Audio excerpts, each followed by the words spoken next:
No. I don't know. Not me. Where's the Next up we have Dan Rosenberg. Dan Rosenberg's poems have appeared or are Dan, what's this in right here? magazines including 6x6 What's that right there? Coast and Is that my Conduit. finger?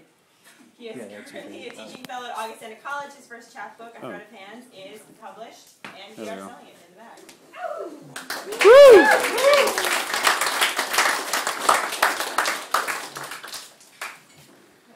I'm gonna use the stool as well. We're mixing it up for the second half. Hi everyone. Thanks for coming, and thanks Monsters for having me and everyone else. Is this okay? People in the back, give me a thumb. All right. No. All right. So I'll read just like a little bit from this, which I saw for the first time today. It's really brand new, so that's exciting. And then just a tiny bit of stuff from a new short project. So this first one, I'm outing Erica Jo Brown right now because she is from Long Island. It's true. The part of New York that really wishes it was Manhattan but isn't. It's Strong Island. And so am I. And this poem, this poem is called Reason for Surrender. Long Island again, in the yellow light time of year. Your family home juts up like a silty arm. The dead have no reason to eat, but they eat. The horizon crumples like fire. Long Island smelling of your grandmother in the last hospital days. The drip won't stop until it stops.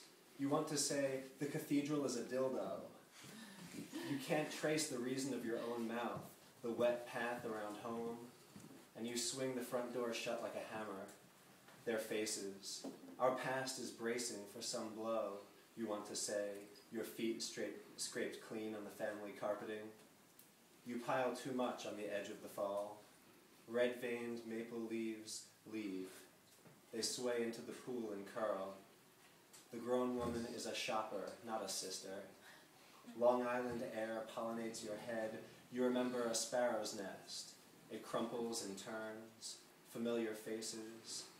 The cankerworms silk down from the canopy like psychoactive pills slugging down your throat. So, all of us Long Islanders have a sort of love-hate relationship. Anyway, so this next one's called Purpose. Giving up on the day, I climb to the roof and spread eagle. Birds choose a representative to peck out my liver, but I'm not interested in the role. Go away. The gold Capitol dome feeds the clouds like a giant nipple. The clouds are no single thing.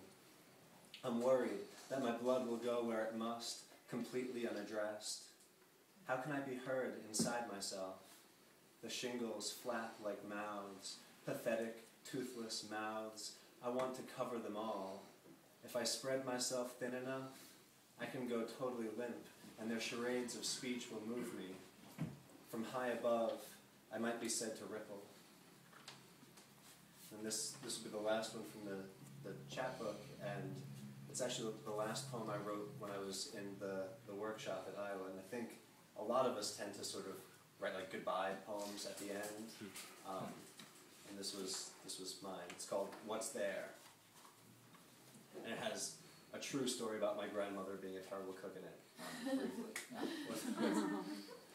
She was great at a lot of things, but not cooking or cards. What's there?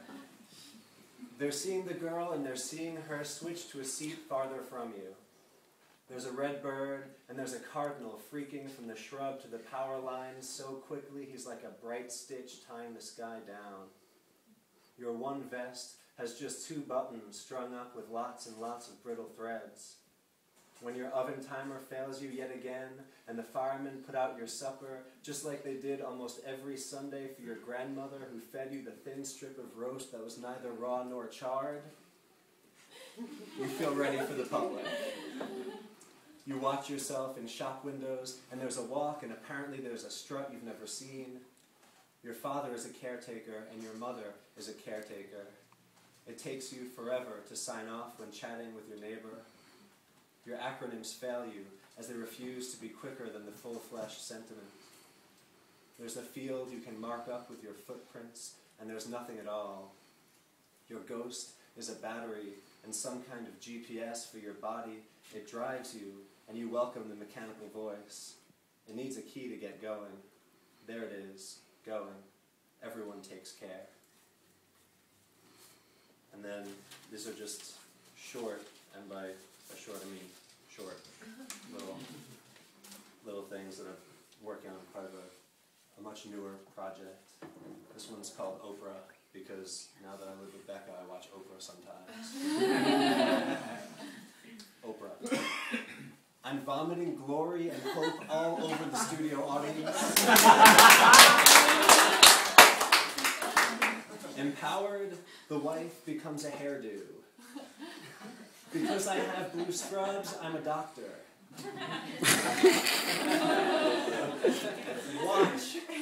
Watch with your big eye my nightly vivisection.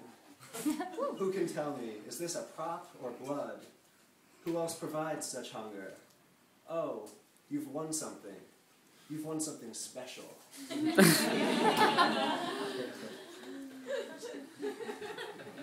This is not funny. It's called disaster relief. Shine your glorious teeth for the victims. I will send my use in a text. Yeah, I can bring it down. Our belatedness. Always the fruit came before, obnoxiously shared, like the icebox or the apple. We must have missed the earth's opening course. And then this is the very last one, and thanks again. It's called A Photographer's Hair. What's beautiful in a trundle bed is ugly in absentia. My brother opened the door like an aorta. Touch can make a thing suddenly cheap, and I, at least, have stayed that way.